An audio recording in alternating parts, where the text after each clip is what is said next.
ngalan ng Ama, ng Anak at ng Espiritu Santo. Amen. Oh, mga Kain anak, na. kain na tayo. Dad, Mi. Pasensya na, kailangan ko na kasi umalis eh. May date pa kasi ako eh. Ay, naku, kuya. Mana ka talaga sa pagiging babaero ng daddy, ah. Naku uwi rin ako agad. Uwi ka agad. Okay. Nay, ang ibig sabihin ng babaero, yung pinagsasabay-sabay ang mga babae. Eh, ang daddy mo naman, wala na sila nung first wife niya nung magkakilala kami. Tama. At kahit hindi ako ang first wife niya, alam ko naman na ako ang lahat sa buhay niya. Ay! Love na love ko itong honey. Saya, no? Saya. Oo nga pala, ito na yung last dinner na magkakasama tayo. Kokoy, huwag kang magsalita ng ganyan. Baka ano mangyari sa daddy mo sa barko eh. O bakit, Mi? Totoo naman ah. Ito yung last na po na magkakasama tayo kasi aalis ka na naman. Iwan mo na naman kami. Anak, kailangan ko pang umalis. Ang laki ng renta dito sa bahay natin. Lagi mo naman sinasabi yan eh, di ba? Ano sinasabi? Renta, tuition, lagi naman ganyan eh. Nasa harap po tayo ng pagkain, ha? At daddy mo kausap mo. O bakit, Mi? Mi, lumalaki kami, lagi na lang wala si Daddy. O, ito Dad, naalala mo, nagpatuloy ako? Di ba? Asan ka? Nandun ka sa barko, nagpapakasasa ka. Buhay binata ka kasi! Ha? Buhay binata ka! Ano? Tigil ka! Totoo naman eh! Mami! Hoy, tama na!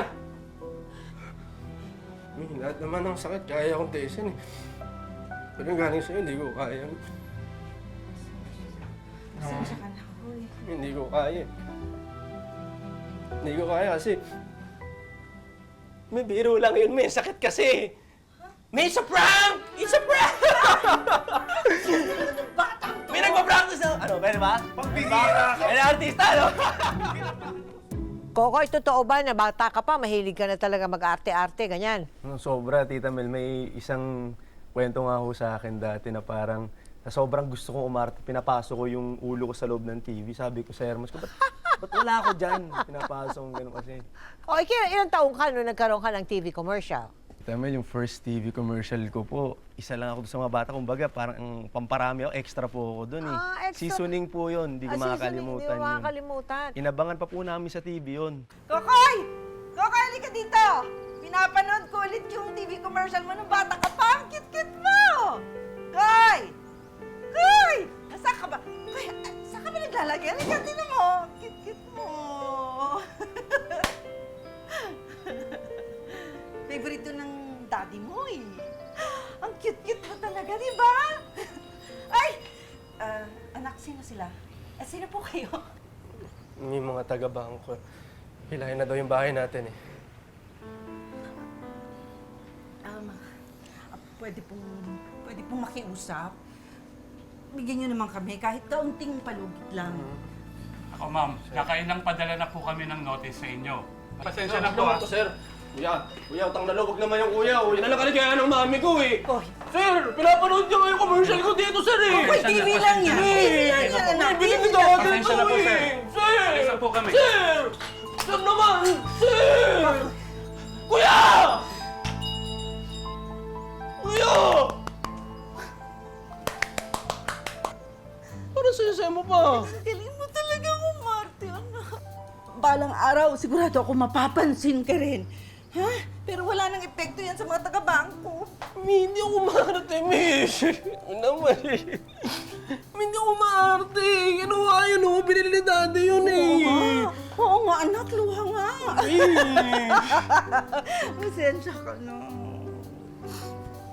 Mami, balang araw, pag ako nagkaroon ng project, sa kilala ko, bilang ko kayo ni daddy ng bahay. Promise yun, ma. Para hindi na rin umaalis si daddy. Babar ko. Hindi na rin naman bata si daddy. Di ba? So, ikaw, ma. Problema na. Huwag mo na po may problema. Ay, naku, Kokoy. Yan ang gusto ko sa'yo eh. Ang lakas-lakas ng loob mo. Parang awa niyo na, oh. Gagawin ko ang lahat. Ibibigay ko lahat, pati yung buhay ko. Ganun ko siya kamahal. Mahal na mahal ko siya. Ano yun? What is this, a joke to you? Hey, Kokoy, we are looking for a romantic leading man, hindi comedian. Next! Dere, wait lang. Direk, kailangan ko kasi itong role na to, Direk eh. Baka naman kung pwede. Direk. That was much better. Okay, aaminin ko, yeah. Like, I saw it in your eyes, I heard it in your voice, your words. I mean, it was real. I felt it. You can do it naman pala. Talaga, Uso. Pasado na ba ako, Direk? Pasado na ako! Yes! No, it's still a no, Kokoy. Okay, I'll be frank with you, ha? Like, I saw talent in you kanina, okay? Nagawa mo naman. Hindi ka lang kasi mukhang artistahin eh. At lalong hindi ka bibidahin. Mahihirapan kang makast sa mga malaking roles. Nang mga panahong iyon, bihira ang dumarating na projects para kay Kokoy hanggang sa tuluyan na ngang nariposes ang bahay na hinuhulugan noon ng kanyang ama. Kaya lumipat na lamang ang kanilang pamilya sa isang paupahan lugar.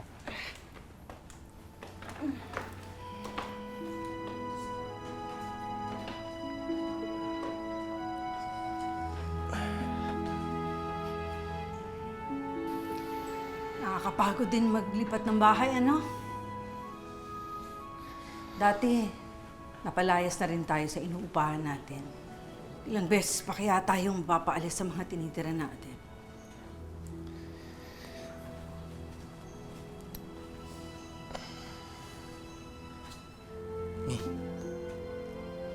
Mi, tingnan mo nga ako sa mata. Tigan mo lang ako, pero huwag kang magsasalita. Ganyan lang. Ayun, sana makuha ko yung ganyang mata, Mi. Yung parang nangungusap sa pag-arte ko. Ang ganda eh, oh. Galing, oh. Oh, artista, may pinagmanahan pala ako. Talaga, ulo! Drama. Yan, gusto ko, May, pag tumatawa ka. Ha? Hindi na malulungkot, Mami. Next week, uwi na si Daddy. Ay! Happy na naman si Mami. Hindi matutuloy ang pag-uwi ng daddy mo.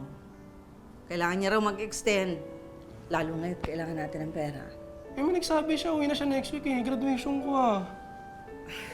Anong gusto mo? Uuwi siya, pero lahat tayo nga. Yun ang gusto mo? Eh, hindi na lang dinawatin sa graduation. Eh, kasi nalulungkot ka eh. Bunso, mas malulungkot ako kung hindi ka mag-graduate. Sinuportahan kita sa pangarap mong mag-artista. Pero wag mo naman kaming biguin, makita kang may hawak ng diploma. Tas itatapon mo pa yung hat mo, di ba? Pag nag-graduate. Kagi sa mataas. Ito. Oh.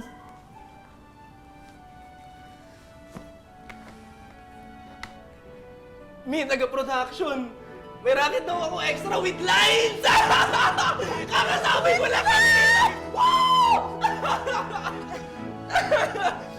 Mi, Wala. Excited ako. Huwag ka kakabahan, ha? Tandaan mo, ang isang teleserye hindi naman makukumpleto kung walang extra, ha?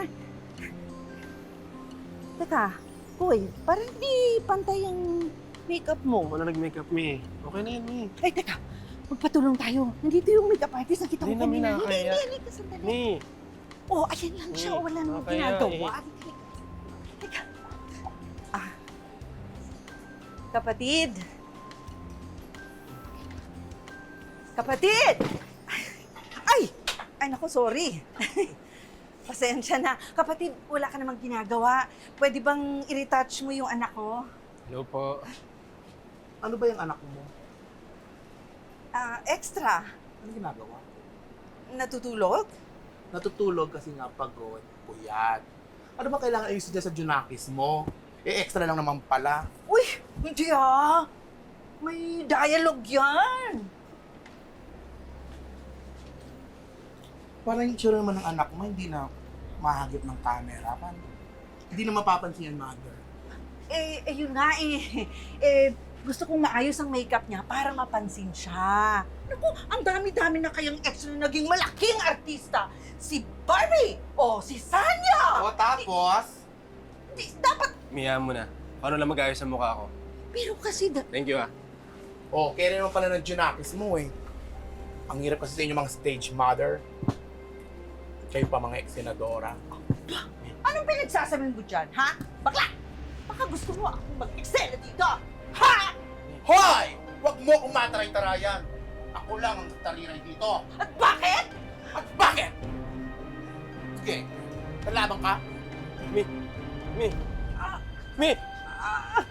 Uy, Hayop ka ba't kailangan mong gawin yon? Mi!